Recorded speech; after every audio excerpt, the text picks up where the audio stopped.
బాప్తిస్మం పొందుతారు, వారు రక్షించబడతారు అని దేవుని వాక్యం ఉంది. నమ్మి బాప్తిస్మం పొందా వెంకటకృష్ణ అనేటటువంటి నేను, నెల్లూరు వెంకటకృష్ణ అనేటటువంటి నేను ఏ పేరంటే జాకబుగా దేవుడు మార్చాడు. రెండవదిగా మతి స్థిమితం కోల్పోయినటువంటి నా భార్య పేరు నెల్లూరు నాగమణి. దేవుని నామములో దైవజనుడు తండ్రి కుమార పరిశుద్ధాత్మ నామములో బాప్తిసం నీటి చేత బాప్తిసం ఇచ్చి దేవుని బిడ్డల రూతు అని పెట్టారు. నయోమి కుటుంబాన్ని కూలిపోతున్నటువంటి నయోమి కుటుంబాన్ని కాపాడినటువంటి రూతు నా భార్య పేరుగా దేవుడు పరిశుద్ధాత్మ దేవుడు పెట్టాడు.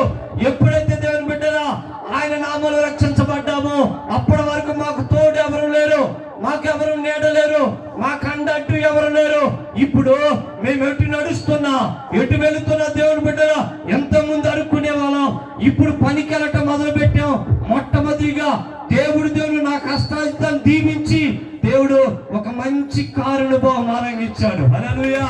చూడండి, కష్టపడి కారు తీసుకున్నాను, ఆ ఇన్నోవా కారుతో ఇంకొక ఇన్నోవా కారు తీసుకున్నాను. 2 కార్లు దేవుడు ఇచ్చాడు. ఆశీర్వదించబడిన తర్వాత, దీవించబడిన తర్వాత ఏ దేవుడైతే దీవించాడో, ఏ దేవుడు అప్పటికే పాప బాబు జన్మించారు.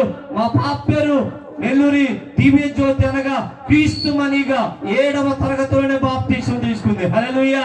ఇక్కడ కూర్చున్నటువంటి సహోదరుడా, నీవు కూడా బాప్తిసం అంటే పిల్లలు ఏమనుకుంటున్నారంటే, ఎవరి పిల్లలు ఏమంటారంటే, ఈనాడు నీ బాప్తిసం తీసుకుంటే మాకు పురుషులు అనగా యవనస్తులు బాప్తిసం తీసుకున్న వాళ్ళు మా కులంలో లేరు అనుకుంటున్నారు.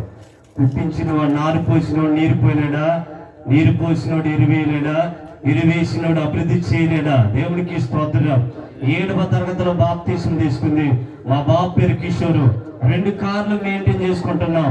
ఆ టైంలో హెచ్చరించబడిన తర్వాత ఏమొచ్చినాయి, హెచ్చరించబడిన తర్వాత, దీవించబడిన తర్వాత హెచ్చులు వచ్చినాయి. దేవునికి స్తోత్రం. ఏంటంటే డబ్బులు వచ్చిన తర్వాత, అప్పటి వరకు డబ్బు విలువ తెలియనటువంటి డబ్బు సమృద్ధిగా ఉంది. అప్పటిదాకా అడుక్కున్నటువంటి వారిని ఆ ఉన్నత స్థితిలో ఉంచాడు. ఏ వ్యక్తినైతే ఇచ్చాడో ఆ వ్యక్తిని వదిలిపెట్టి 1 వారం పనిచేసి, అంతే 1 వారం పనిచేస్తే అమ్మన్నది, అరే ఈ రోజు మనం ఉండటానికి కారణం దేవుడురా, దేవుడిని వదిలిపెట్టమాక నాన్నడేపా, నువ్వు పోయి నా పాలి ప్రార్థన చేయి. నాతో పాటు మా కొడుకు ఎక్కడ పోయిండు, మా కుమారుడు కిరాయికి పోయిండు అయ్యా, హైదరాబాద్ కిరాయి పోయిండు.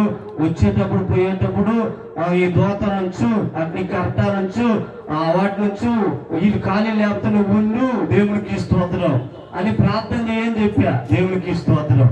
చూడండి, 1 వారం పోయింది. 1 దినము దేవుని సన్నిధిలో